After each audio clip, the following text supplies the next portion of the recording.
Hello everyone, before you hear this week's show, I just want to let you know that we are doing a live show at OggCamp this year. We're teaming up with the people from Late Night Linux, and we're going to do a joint podcast live extravaganza thing.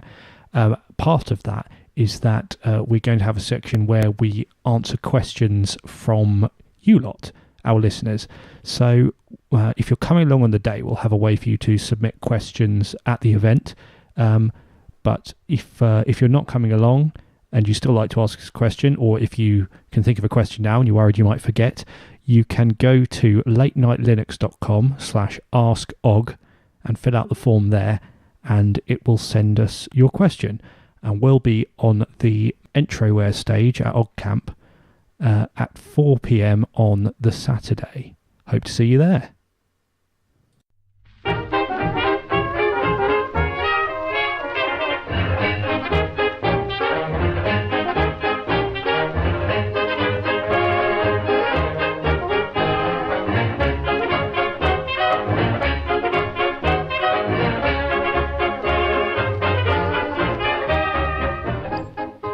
Welcome to Season 10, Episode 24 of the Ubuntu podcast.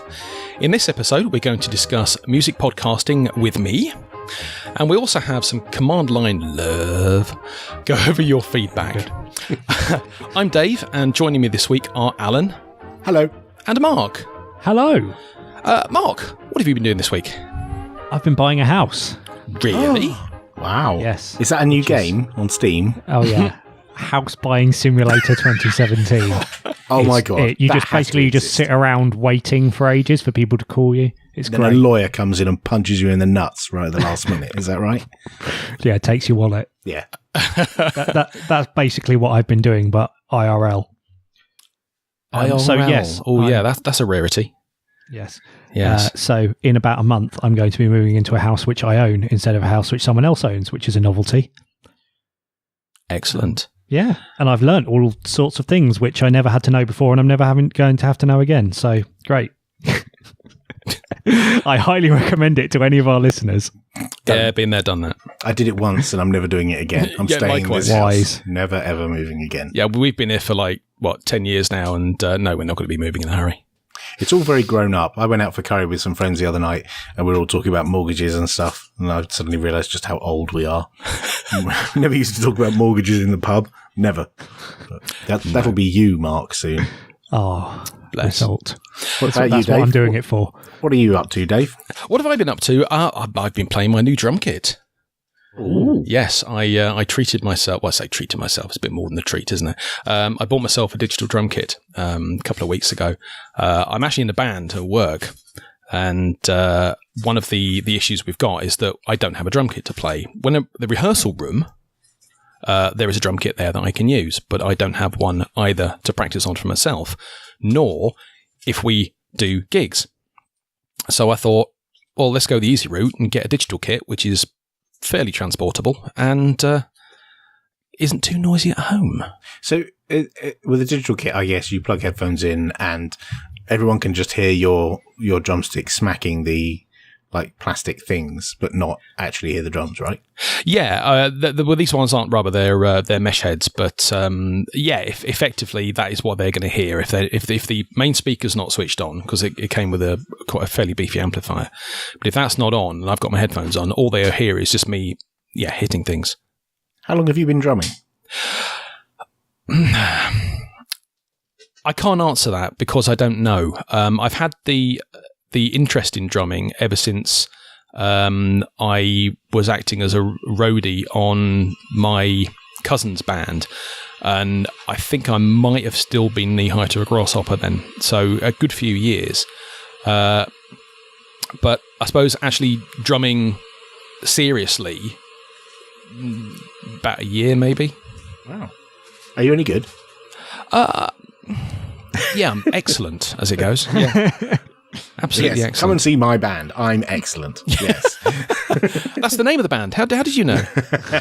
So do you play gigs, or are you wedding singer types? Or no, it's just a work thing at the moment. We did speak about going and doing open mic nights, but we're nowhere near that stage at the moment. We're just sort of covers band, learning individual songs that we happen to like.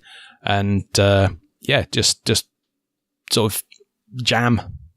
That's awesome. But we are rehearsing for the Work Christmas Do, which is in December. We had one last year as well. To have it. Yeah, absolutely. Yeah. We did. There was a gig last year, but I couldn't make that one. But I am going to this one, so hopefully it'll. It's going to be good. Awesome. Great to hear. Should we get on with it? Yeah. Let's.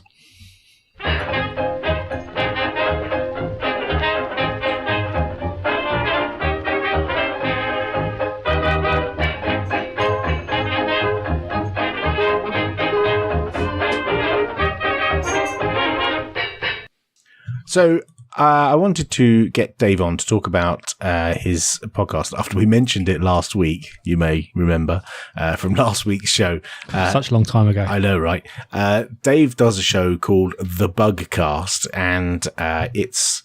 So what is it, Dave? What tell us what The Bugcast is and why you do it. In essence, it is a weekly music podcast. That is its basic sort of grassroots purpose. And it's not you playing the drums, is it? It is not me playing the drums. Absolutely not. That wouldn't work. It started in March of 2008, and it was just me. I was just me playing music and talking and waffling. And I tell you, if you really want to have the most cringeworthy experience ever, go back and listen to episode 1. It's if I want to feel better about myself, I will go back and listen to episode 1. It really was that bad. I feel that same way about our episode 1. I think that's a common feeling that every podcaster could say. How many episodes have you done now? 473 regular episodes. Wow. I also did a few seasons of Napod Pomo, which is the 30 days in November. Sorry, you say Napod Pomo as if I know what that is. Sorry, apologies. You've heard of NaNoWriMo, National Novel Writing Month. It's a kind of American-based thing. Right. There was a podcasting equivalent called National Podcast Posting Month, which was basically, it was just a rip-off of NaNoWriMo, effectively. And the only thing you have to do in order to achieve that, achieve the win for that month, is post a piece of audio every day during the month of November. Right. So I did that a few years as well, but I also contribute to a number of other podcasts as well. So I mean, if you're talking about the overall, then we're talking, 700-800 episodes. Wow. But the podcast itself, 473, went out on Friday before last. And so you don't have like spinning the wheels of steel next to your laptop while you're talking. Like what technology do you use to do this? How do people listen? No, we use reel-to-reel tape now. We've advanced somewhat. No, it's all digital music. It's all been obtained through tinterwebs, through legitimate means. So you may have heard of a small project called CC Hits. Yeah, John Spriggs did that. John Spriggs, exactly, who was on the show not too long ago. Basically, the Bugcast is currently, I don't know whether it's still the case, but certainly was the case, the biggest contributor to the music that you're listening to on CC Hits. So the majority of the music we usually play 8 tracks a week, and usually they're all Creative Commons music. We get them from places like Jamendo, the Free Music Archive, and other places that Bandcamp also offer some music under Creative Commons. And then we'll play them, we'll then submit them to CC Hits, and then they'll come out over time on the CC Hits Daily Show as well. But the show is predominantly a music show, although we do have waffle sections as well, as we like to call them. Yeah, I've noticed you have... That's one thing I like about it, is that it's not just like, here's a track, here's the next track, here's the next track. There's you guys, yourself and Caroline, talking about how, what you particularly like about this track, or other tracks you've listened to, or where you heard this track, and, some of the other ones you've played recently. You have quite a knowledge of this area of Creative Commons music. Is that something that came with the show, or did you already listen to Creative Commons music? No, absolutely, it came with the show. When I first started, I was very blasé about the kind of music that I was playing. There was a service called the PodSafe Music Network, which was attributed to Adam Curry, the so-called Podfather. That became Music Alley, and I used to take quite a bit of music from there before I discovered Jamendo. So a lot of the music on the PodSafe Music Network was permissive. So you were given the right to play that music on your podcast. But there were some songs on there that I knew, and that's kind of how I started. I found songs that I really liked from artists that I really liked. So the very first track that was ever played on the podcast was Sing It Back by Moloko, which is absolutely not a Creative Commons track. It's fully copyrighted. But it was presented to us on a platform where we could take it and use it on a podcast freely, with no fear of reprisal, DMCA type stuff. Yeah, right. Yeah, kind of thing. So I wasn't taking it very seriously, and to the point where there was one of my episodes, which I when I say my episodes, it was just me at that time. I ended up taking that episode down because I had just applied to join the former Association of Music Podcasting. Unfortunately, that association is no more. But one of the requirements for membership was that the music you play must be pod safe. Basically, it means you're allowed to play it on a podcast through permissive means. But I did a show that was a kind of a flashback to my college years when I was college in Farnham, which was 3 incredibly not pod safe tracks, and it was probably one of my better episodes of that era, if I'm quite honest with you. Does that say something about Creative Commons music not being good as commercial tracks, or is it just that you just happened to pick 3 really good commercial tracks? No, that show that I put out at that time was there specifically for a purpose, and I released it intentionally for that purpose. But like I say, my approach to music was incredibly blasé. It wasn't until probably after the first 6 months that I started taking it a little bit more seriously and tried to make the show more about the music than it was about my own ego.